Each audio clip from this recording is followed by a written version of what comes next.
We are officially live. Yeah, I'll just put a box of cat litter here. We're live. Sponsored by Man. Arm & Hammer Multi-Cat. Do you have multiple cats? Do you want them to shit in a box? Get Arm & Hammer Multi-Cat. Only one cat. Because that's all it can handle. Yeah. Now available in Costco sizes. Yep. It's Oh, we're fine. live. Did anyone introduce us yet? No, we haven't. Not really. We're just We're mostly letting the chaos unfold on your camera. Like please shut down gallery view. We got to just show the. Oh, it is. It definitely is just. Sick. Yep. Oh Jesus! Did he get bit? He got Uh-oh. bit. That spider bit him, didn't it? And he's done. Oh, there he is. Hey. He blinked and suddenly was in. All right, so.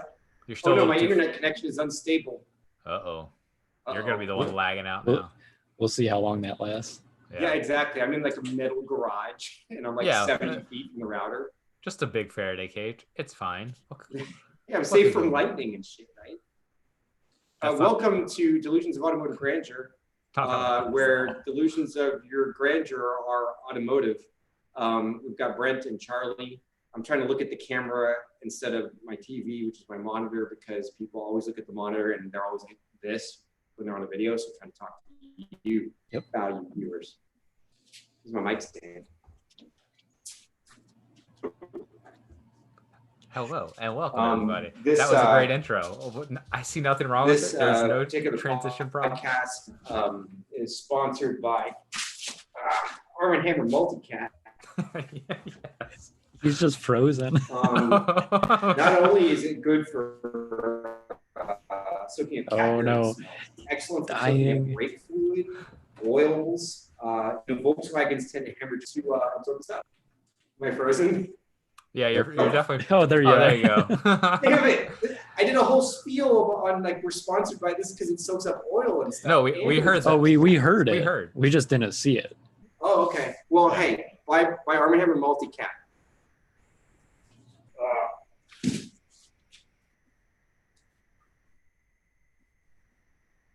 Okay, I've got an idea. Oh yeah, you gotta love technology. Hold on, I need a glove for this. And now my internet connection's unstable. I know. Not a rubber glove.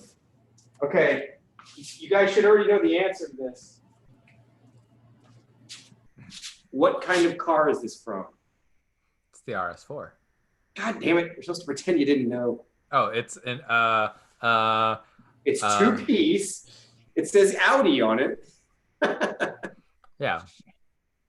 You know, the thing is, poor Justin, you know, that car is actually dead now, you know, it sacrificed itself for his family.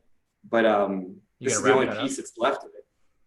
You should make a lamp out of it or something and give it to him. Yeah, I was thinking about like framing it or making it. I was thinking more so a Flavor Flav chain. Flavor Flav. What is that accurate? Let's call it a 6 out of 10. Okay, I'll take it, man. It's better than a 5 that I used to get when I did that and was professionally judged. Okay, so the cable's not going to reach I have a competition for you guys. It's so not going to reach. All right, hold on. I have to. I'm totally prepared to do this. Made sure to be all right. What is he doing? I don't really know. Oh, it's not. Are we? Well, We're deleting the content here. This is what when they talk about. I'm glad we went live when we did. Yeah, this is perfect because everyone else. I'm sure at this point now we lost viewers, so we're good. We're in the negative viewers. So what I'm going to do is I'm going to email a picture to Brent. Okay. And then so I don't leave the framing and y'all are concerned about the professionalism of the show. Brent can then show the picture that I would like to share. I guess we're and it's a worried challenge that for the both of you. if he moves, then If he moves, then suddenly the signal might break up. Is that what we're worried about? Probably. Probably. Yeah. Okay. Hold on. Where's the picture?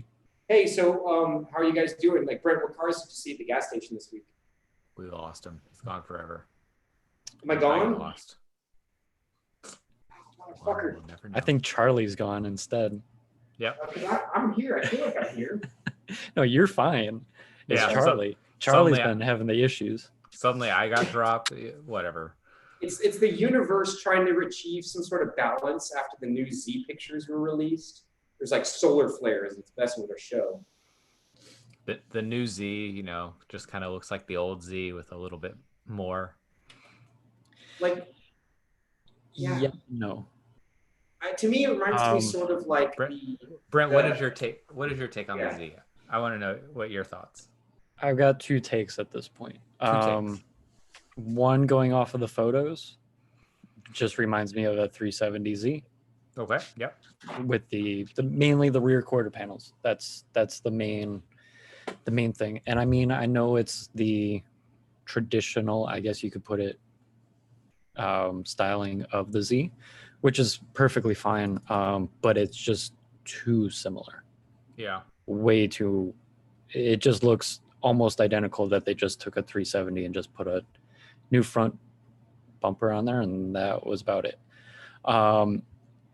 But at the same time, I do have to say, hold on one second.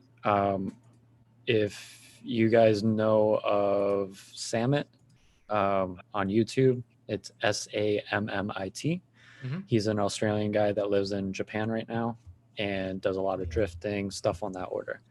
And basically, he went out to, I forget which location in Yokohama for Nissan. I don't think it was the world headquarters. They have like a pavilion type thing, open air pavilion with a bunch of like Nismo GTRs, basically anything that would be on the road right now.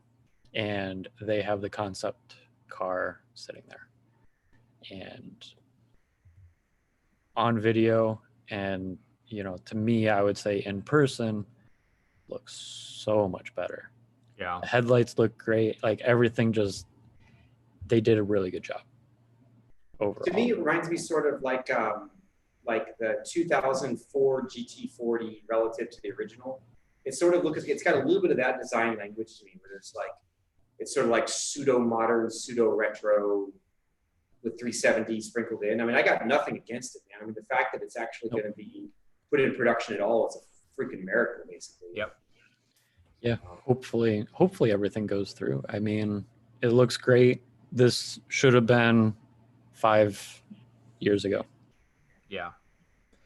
But I mean, you know, Yeah. it's going to be up against the Supra, and maybe it'll be more compelling. I mean, it's not an inline six, which is not as cool. But I mean, like, you know, maybe it'll be really cool. Maybe it'll be liked. Who knows? I mean, to me, that depends on cost, though, of the vehicle, because usually the Z is like that $32,000 mark, which would be your BRZ 86, Hyundai, whatever is on Hyundai at this point, if they make a two-door rear-wheel drive car anymore. I don't know. You know, to me, that's usually the competitor, if not even the V6 Mustang or even the four-cylinder Mustang. I don't think, to me, the Supra is just a little bit outside of that range, unless you're talking four-cylinder, maybe. Well, what if the Z has 400 horsepower? Does that suck the Supra back in? Do you? Maybe, but at that point, it's cost effective. I mean, you know, if it's $55,000, then yeah, we can match them up against each other. But if it's 35,000, I want to classify them together, unless Infinity comes out with one. Yeah. What would it be? A Q40? Yeah, I don't know. If they follow their normal naming architecture of Wouldn't it be G40? Oh, yeah, thank you, G40. It doesn't have the same ring to it. Don't know why. And white. Steven, please. Okay. He's drinking PB Blaster. No big deal. I feel like wasn't there that recent there was that recent article that went around, like Jalopnik and a few other, or maybe it was Road and Track, was like, please don't spray brake cleaner on your hands. Like, please don't. I use that shit to clean the intake manifold on the Mustang, like the mating surfaces where the gaskets go. And I had a full respirator on, ventilation, the whole 9 yards. And I still was like, I got about 10 feet away, took my mask off. I was like, oh God, like that's some costly shit, man. Oh yeah. Don't huff that stuff. It's bad for you. Well, the worst thing you can do is actually weld it, because like the argon gas plus the heat temperature turns into some horrible like chemical weapon. But it basically can like debilitate you just by inhaling. I think it's the argon, because argon's very stable. But it's I read an article about it earlier today, actually. My friend and I were talking about it. It's like the argon plus the energy plus whatever the chemical is. It turns into like, I could find the article again. It turns into some gas that has a name. It's like some chemical reaction takes place, and it turns into something really bad. Oh, it's like when you yeah. I forget what gas. Oh, I can find it. Okay. Well, anyways, we'll keep talking while as entertaining as it is to wait for you to search for something. Yeah, my thought on the 400Z, I think it looks good. I think it looks like it will be a fine sports car in a time when cheap-ish sports cars are on the way out, and like I'll be real sad when people start straight piping them, and because they're so cheap that people will just, the cheapest way to make power is to straight pipe it, and then I'll be very angry and crotchety and hate them all the more. But hopefully that doesn't happen. Or did you see the rendering of the 2022 400Z in 2032? Oh yeah, drift spec.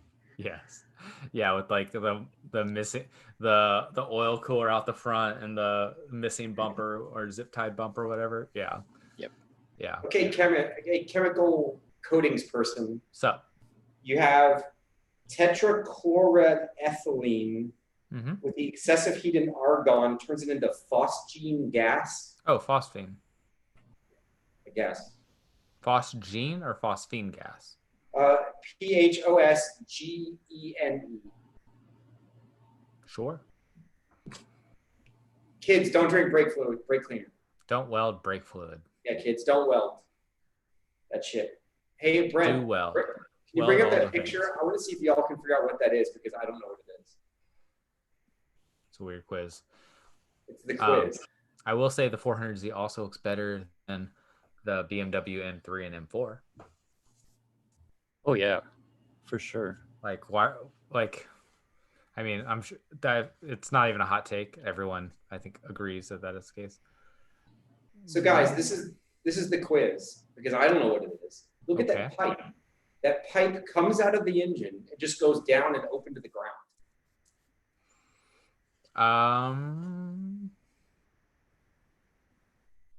Don't know. I'm stumped. Which car is this on? That's the straight Falcon. On the Falcon.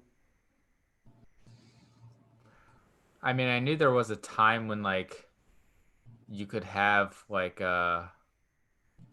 oil drip that was acceptable. To me, that's too big of a tube. But that's way too big of a tube. Yeah, maybe it's like a PCV setup or something. Like no, that's. I mean, again, that's like an emission system, but like before an emission system, like you don't even have a cat on that car, right? No, definitely not. I don't think that was invented for another 20 years. That is an interesting, because there's the coolant going there, and that's.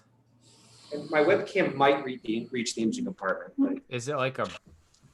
I mean, I guess the question is when you turn the engine on. We're gonna lose them. Yeah, I have I can still hear you. I mean, I guess the question is when you turn the engine on, is it sucking air or is it blowing air? Like that might help. I can't turn it on yet because it'll explode. Yeah, seeing is not going to help. It's probably probably 3/4 of an inch in diameter. It's coming from the block and not the head. It's just so weird, man. You know, the weird part is searching Google for the images and everything. Some of them have it, some of them don't. Well, this was an air conditioning car originally. Could it be And that's almost what I'm wondering if it could be, if it's because like they have the block there, the where the tube would come out, but there's nothing coming out on some of these. Could it be like a drain pipe for a freeze plug? But why would you need that? Do you have working heat in that vehicle? That's a hose that comes out the other side and goes back to the dash. And it is metal, it's not rubber, obviously. I honestly, I'm pretty stumped. I keep thinking it has something to do. Go ahead. I'm looking at a picture here. I think it's like the Wiki Ford 64 Ford Falcon Special 6 170 CI, etc. And you can see that right above the oil filter there's a block there, and they don't have a hose coming out. Well, exactly. That's what I keep finding, is that there's no hose or pipe coming out of it. So it could be an AC thing, because it's a very, very, very, very, very rare thing to have AC on the 6-cylinder, because the AC, if you adjust for today's money, was a $4,000 option. It costs 2.5 times more than what it costs to go up to a V8. So it's very unusual. And I have a special battery tray that's not reproduced. And there's a bracket on the other side of the engine that holds the compressor and stuff. The compressor's long gone. It's totally proprietary to the straight 6 AC cars. It's worth many hundreds of dollars. And I don't know what that would have to do with AC, but maybe there's something that can't go out the other side, so it has to come out this side because AC would be in the way. See, and here, let me.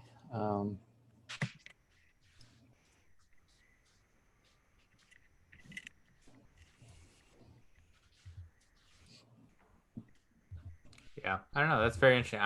I suspect it's a heater hose of some sort. So if you take a look at this one, it's got the block right here, but a block off. Yeah, a port. Port for it.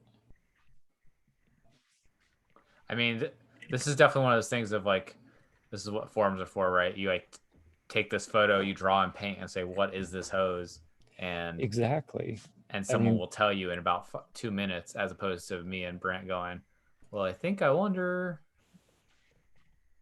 Because that's the same. No, wait, what's that one? Which one? That blue one you're on right now on the.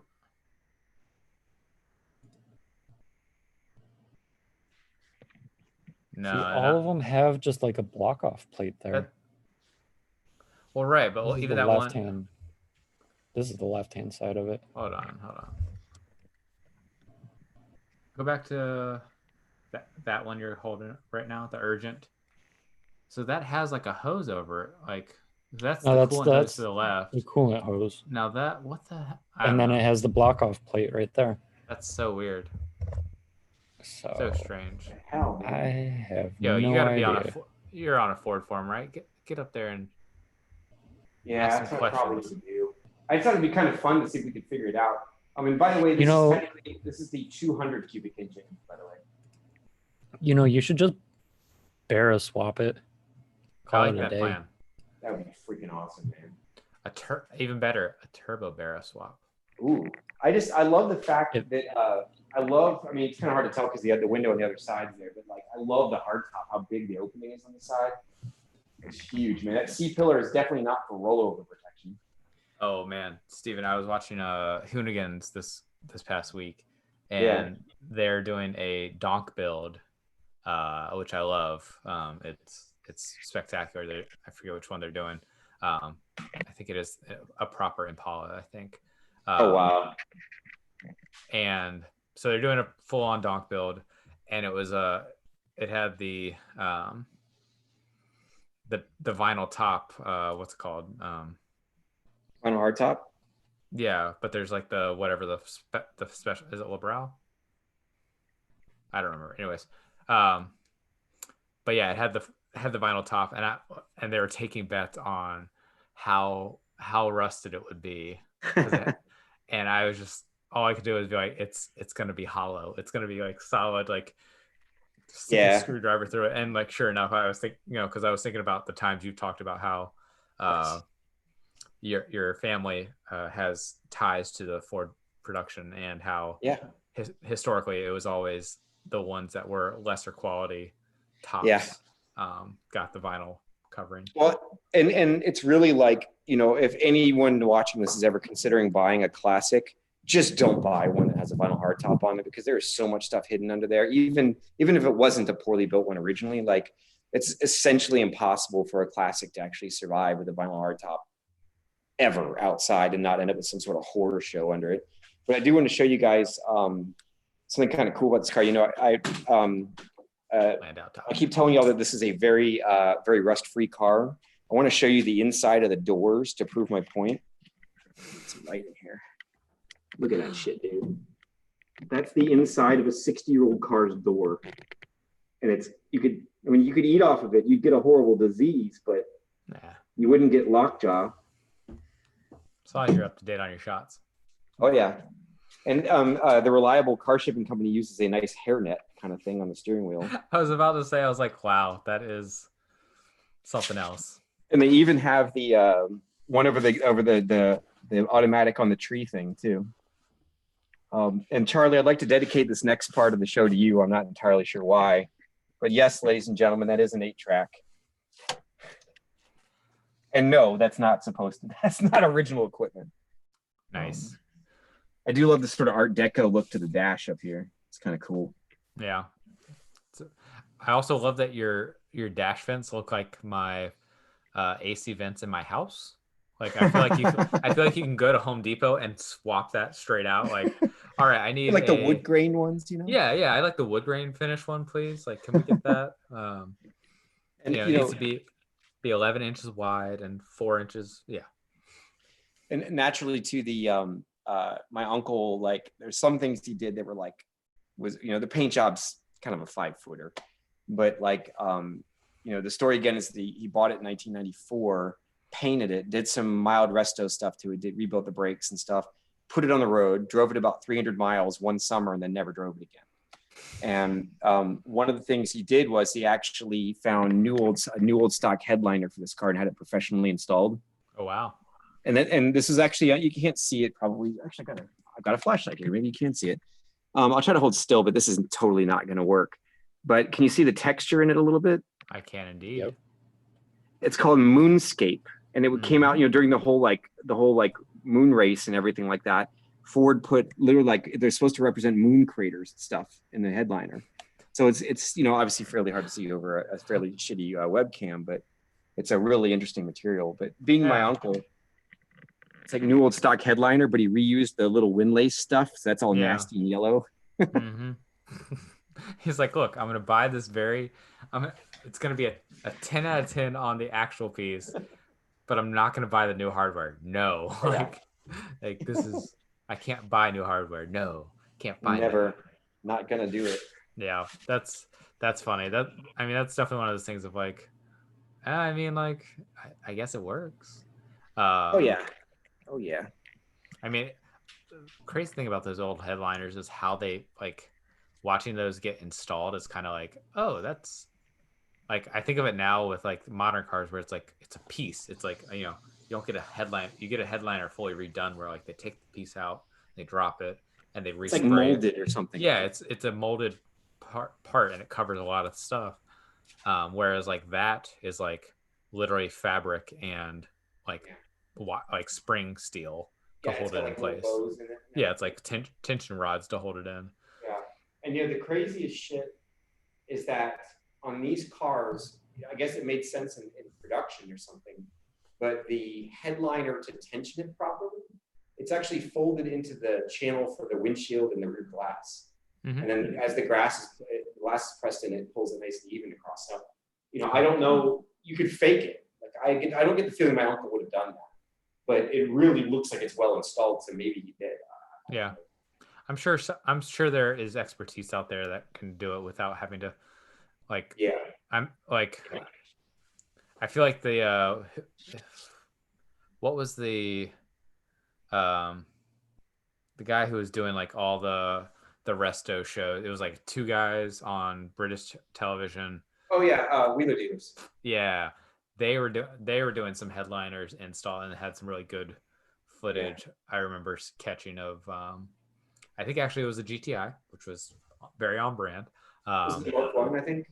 Yes, it was the like. Oh, I remember that episode. I loved. Yeah, it was like the Swedish guy or and his like Mark 1 that was carbureted and. Did it have like the satin black paint around the back glass or something? Like there's a little like. I'll find a picture and text it to you. Don't know. Keep going. Yeah, it was a black GTI. That's all I remember. And it was carbureted because they took the injection because they said Bosch mechanical injection is garbage, which I agree with. I would absolutely buy a Mark 1 GTI and gut the fuel injection and go with carburetors. Or just swap a whole nother motor system into it. They made rear window louvers for the Mark 1 GTI, like a Boss 302 Mustang. And the front ones on the GTI actually have the nice adjustable opening and sideways. Yeah. Which has been, I'd say, is no longer a feature on any modern car. But I will say on the 7, they did make the where that would be clear and glass as like a throwback to that. And it's like, look, but it's like when you're, from a driver's angle, it's only like that big. Like you can see about that much out it. But I'm also like, I would really love for that to be like where I can open and close that. I know. Just, like on a good day of driving, like I would be love to open that. This car's quarter window is actually a right angle. Like it has the biggest little vent window. It's huge. They took a designer's square and just like stuck it there. Like we've done it. Yes, and even better, Charlie, you want to see some Ford engineering from the '60s? You can't even open it because the mirror's in the way. Really? Yeah. Well, I mostly love that. Like it literally looks like they're like, what angle should we use for the windshield? And like now I feel like it'd be like, well, like, if we go with like a 37-degree angle, we get a really good like body shape and we minimize our aerodynamic drag.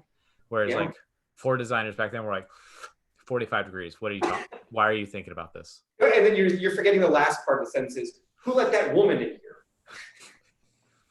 Yes, it definitely. And I'm not sexist. No, I'm referring to the 1960s. Yeah, you're referring to like the Mad Men era of car design. Yeah. Yeah, exactly. Thank you for acknowledging. Yeah, I had to clarify that. I can't find a picture of it, Charlie, but I could have sworn on the Mark 1 GTI on the back glass, there's a slight indent in the back before it gets down to the level of the glass. And there was a matte black decal that would go all the way around the window. Yeah. And I just love that. And Gran Turismo, when they released the Mark 1 GTI, I had that. I definitely put that on. Like someone did a custom graphic online, because you get custom decals for your car, and I added that right away. It's a good detail. Yeah. Yeah. Well, I'm excited for you to work on this project whenever you work on it. This is all he does on it. He just sits there and stares just at sits it. and looks at it. It's a good paperweight. You need a cigar, Yeah. I need to keep drinking my PB Blaster. Don't drink PB Blaster, kids. I feel like you somehow need to get a shot set up of all of your Fords in one single shot with your Fiesta in the background and the Escape. And I have to tell you that I have a lot of Fords, but I have to tell you, I'm not a Ford guy necessarily. Like, it just has happened to work out this way.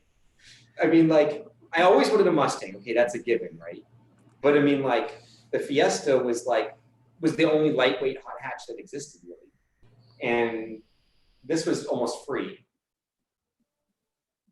I'm skeptical. I'm gonna throw that out there. I'm very skeptical. Very skeptical. Well, so sorry. I'm not a Ford guy. I just have 4 Fords. I think at that point, You get to be. You are a guy. Ford guy. Nope. A farting. I can prove it. I'm not. Look, Audi. Those aren't your cars. That man. That's not your car. Shit. Also, I have a present for you to put on the GTI, Charlie. Let me set up the old camera again. We doing the RS4 brake swap? Actually, you can have that rotor. No. I mean, I will need at least another rotor and preferably a set of calipers and pads. For the GTI. Yeah, I think my brake might be bigger than that wheel. Might have to measure. By the way, this is actually from a Ford. My uncle sent it with me because he with the Falcon because he thought it might be for the Falcon, but this is actually like a 1970 to 74 Torino hubcap. I was about to ask. On Mercury Cougars. I was gonna ask. I was like, wait, which one would it be? And I was trying to think of like, yeah, Gran Torino would make sense. Like, and it weighs about 40 pounds. It's astonishing how heavy this is. Steel, man. It's the real deal. These spokes are all independent.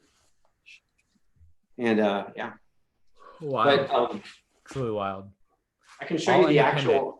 All independent and completely useless. Very useless. Like, I'm gonna true my hubcap.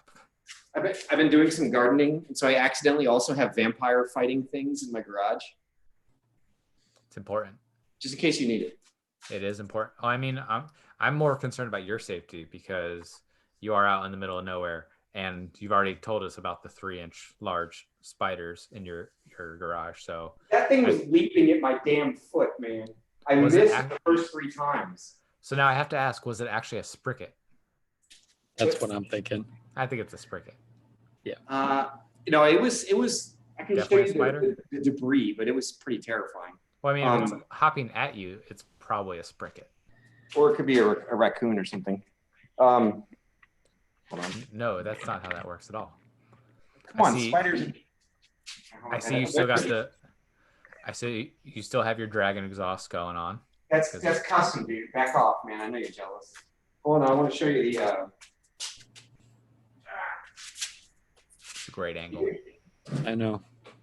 Killing it. Really, really killing it. There we go. Here's the actual hubcap for this car. It's incredibly ugly, but I intend to Don't put any hubcaps on that. Keep it. Oh, it's totally getting hubcaps. No. Look how ugly these are. These are the real deal, too. No. Is that not dreadful? So are you gonna put real wheels on this? This is gonna be a pretty stock car. I'll probably leave it with the 14s. I mean, like, could you get like some 15s or 16s from another vehicle that would fit? Yeah, there's tons of stuff. There's tons of stuff you can do. By the way, socks match. The fake knockoff spinner thing. Oh yeah, that's actually a very rare dealer option, and these hubcaps are worth a fortune. Right. So then now you should really take the wheels off and put better wheels on, right? Because they're more expensive. Wheels cost a lot, so that's true. This thing doesn't work right now, so I figure I'll probably wait on wheels. And I guess you can polish up. I think you should fix the exhaust first. Exhaust, yeah. Out of like all of the things. Yeah. What's wrong with the exhaust, dude? I think he needs a cherry bomb glass pack muffler setup on it. Yep. Actually, you know what? Just the fart can. Look at the. It's got what's got like a pseudo skirt on the back wheel. I think you need side pipes. Side pipes will do. Side pipes will look real. No. Hood exit exhaust. Ooh, I like where your head's at. Or with a turbo. Or better external wastegate dumping to atmosphere. But let's. I saw. I would definitely go with guys. I would definitely go with the single turbo, not that double turbo. I broke. Shit. You win. Good job. I laugh. I lose. Yep. Look, this is basically. Is this not basically a 2JZ? Is it a straight 6? I think you should 2JZ swap it. I'm down with that. I think you should go buy a 2JZ now. I mean, because right now this optimistically, this car has like 100 to 105 horsepower. It was ranked at 120. But I think you need about 4 times that.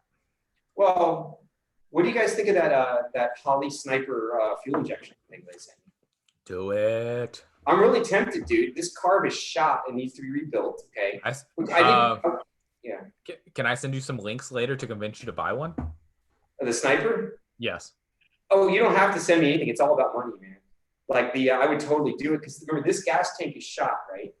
And the fuel pump is I'm going to replace the entire fuel system on this car because it doesn't cost a whole lot to do it, right? I was gonna say Rock Auto Special. What's up?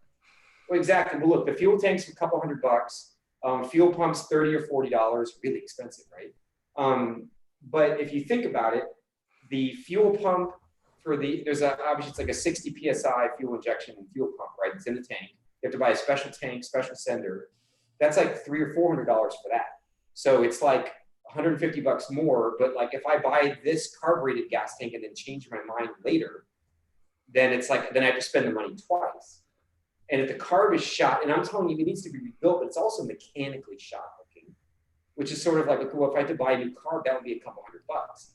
So if you total up all that shit and you say, why don't I just throw it a fuel injection? Because the entire fuel injection setup from the actual throttle body to the tank to the fuel lines to the fuel pump, pessimistically, you could say $1,300. It's probably more like $1,150.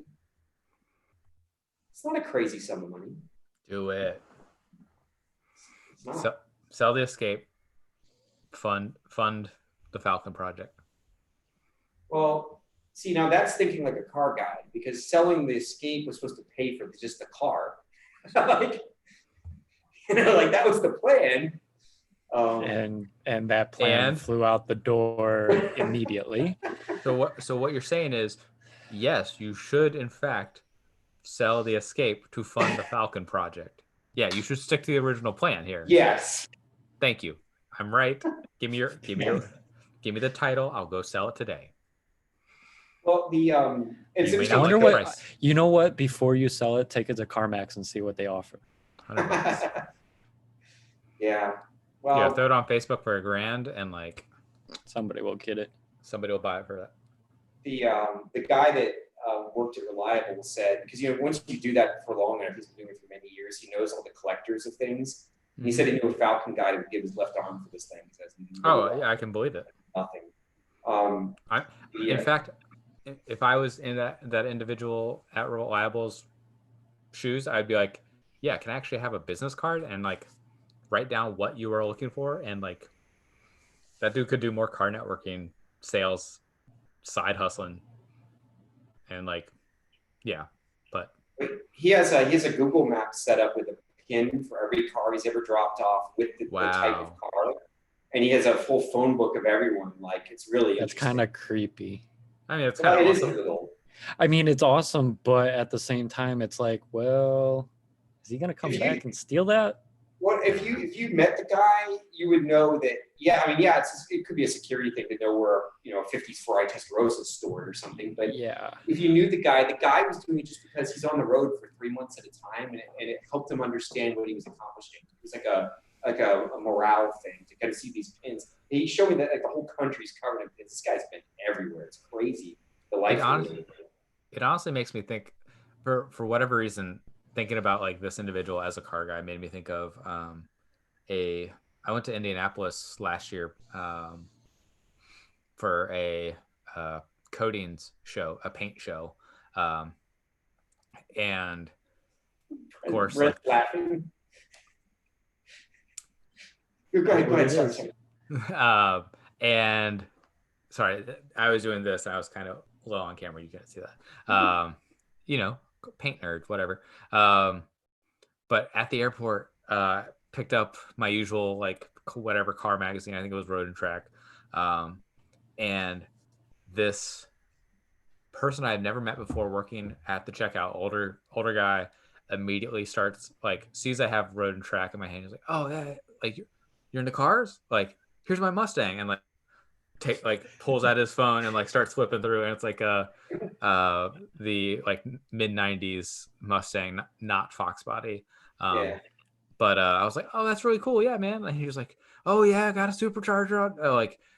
Of course, this is Indianapolis. This is a car town, so like I shouldn't be shocked by this. I mean, especially because like there was a Porsche 917 sitting like 100 feet behind me, not even, and I was like, and it was the Millers, the Gurney Racing 917C, and I just remember like coming into the like airport and seeing it and being like, for me, like, does anyone else see this? Yeah, like no one else was excited. Like, so I mean, like it's so funny, like hearing. It's so like, I mean, like it's kind of cool. It's like, oh yeah, like your weird kind of matches my weird. Like nice to see that. Like, but also like, don't make it creepy. That's the line, right? Like this guy pulled out a cell phone, and like even now I'm like thinking like he handed me his cell phone. Like I held his cell phone and was like, really trusting there, but like.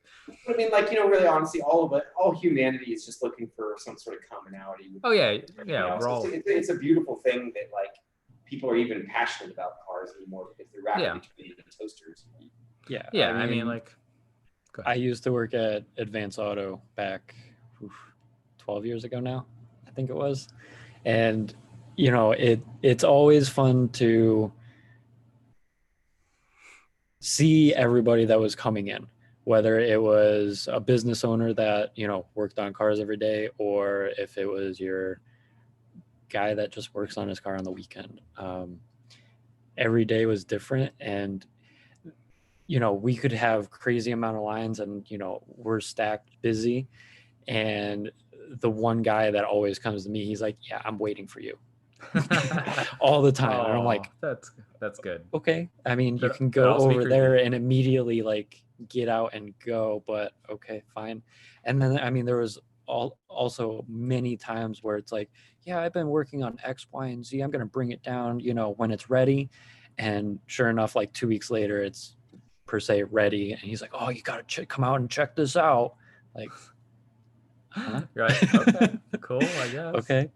That's, sure, pretty cool. I'm not into that stuff. I mean, whatever, but they would be able to look out in the parking lot and be like, oh yeah, he's, very into cars and works on his own stuff and everything else. Cause I was the only one that actually did at that spot compared to, all my other coworkers. So I don't know. It was pretty interesting to see everybody. And, I definitely had more than a few instances of, oh, here's this with the cell phone. And I'm like, let me show you. Here, hold my baby. Exactly. Yes. Exactly. Yes. And I'm like, whatever. I'd like to dedicate this next segment to Volkswagen Mark 7 GTI build quality and to GTI Ben Kenobi.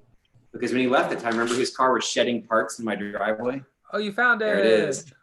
I found it in the driveway as soon as he left. And I've had it in a drawer here waiting for him to get his ass back over here to get it because it's obviously highly desirable. Did I tell you I removed mine in the hopes that I was going to mail mine to him and then grab that one from you as a favor? And then I lost mine. I was like, well, I guess I don't need that. And I think it's somewhere in my shed, and so many spare parts off that car. You think that, no, I don't need that part. Do you guys think that Holley is a little crazy to actually invest in developing a 1-barrel fuel injection system? I mean, how many of those do you think they're going to sell? It just came out this month too. It's like brand new. I mean, if they already got the tech for the, I don't think it's that big of a deal. Yeah, the software is probably the hard part, right? I mean, it's just a valve and a body, a throttle body. I mean, they also bought. If I remember correctly, Holley also owns like MSD and APR and so many people now. Where like that is honestly like they probably were honestly like, oh, this is a fun project. We can figure this out, like what it takes to do this. And obviously there's been enough of an ask for it. Okay. It's, by the way, it's good for up to 175 horsepower. Interesting.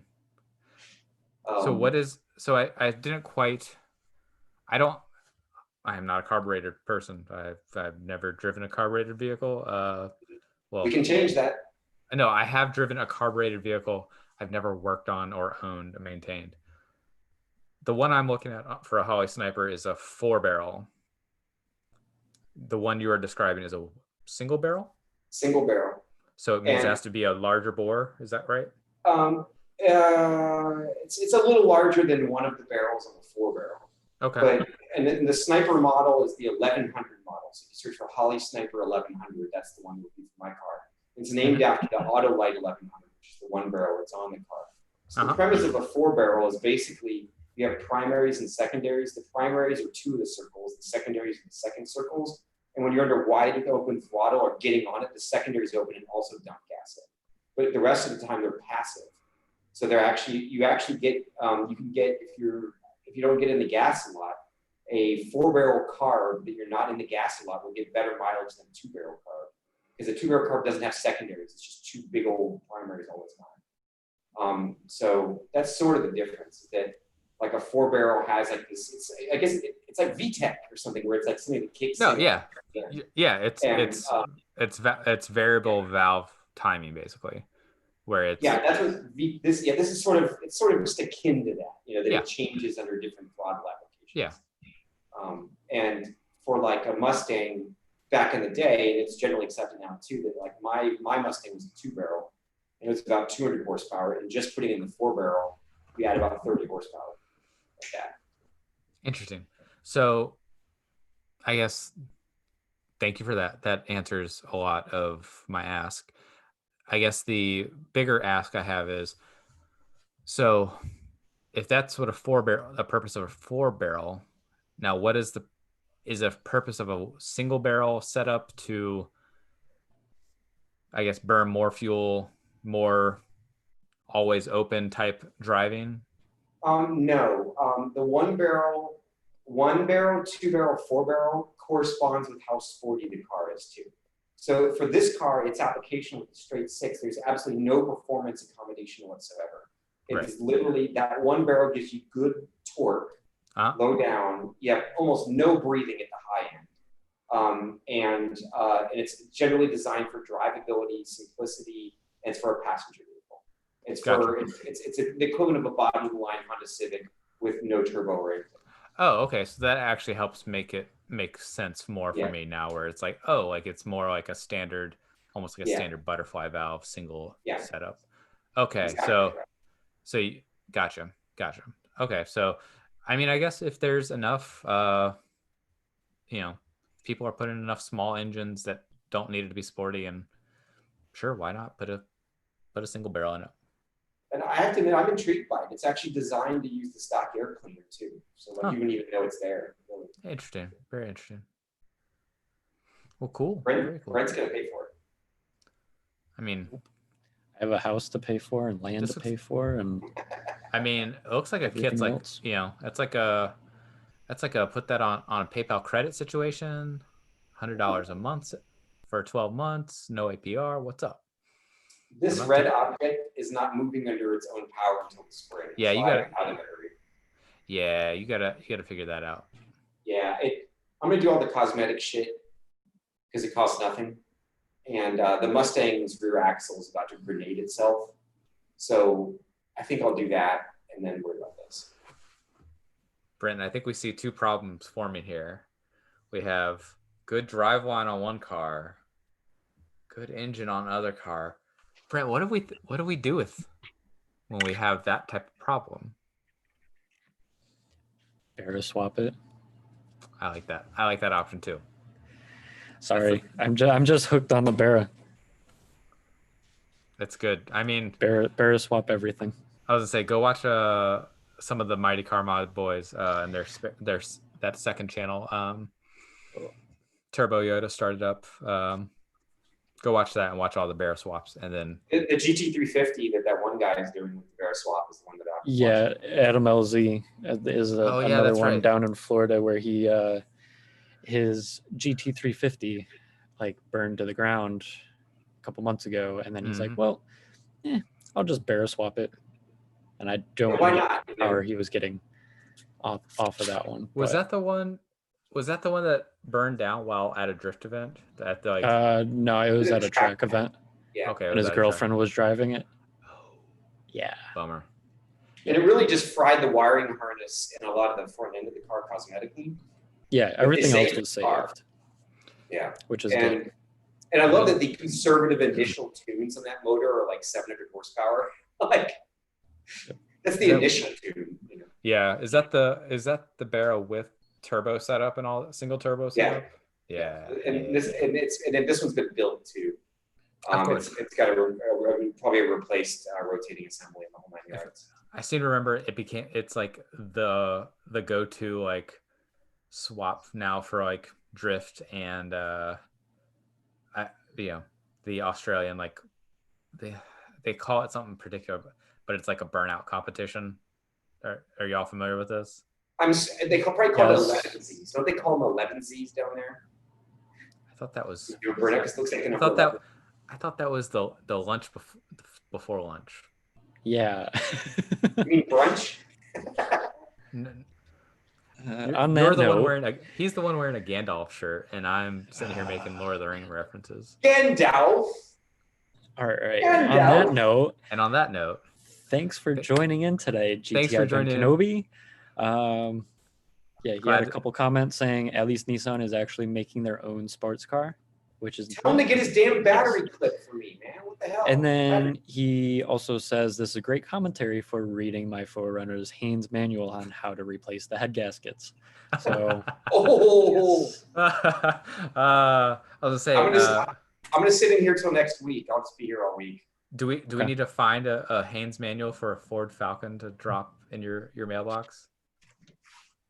He probably already has one. He's gonna have is he gonna have the original pressing where it's like still in hardback and it's in my it's in the trunk of the Mustang. The Mustang and the Falcon share a shop manual. So I already got it, naturally. Perfect. There we are. Perfect. All right. And so thanks for tuning in. Like, comment, subscribe, do all of that fun stuff. We're usually on once a week live. So if you have any comments during the show, let us know.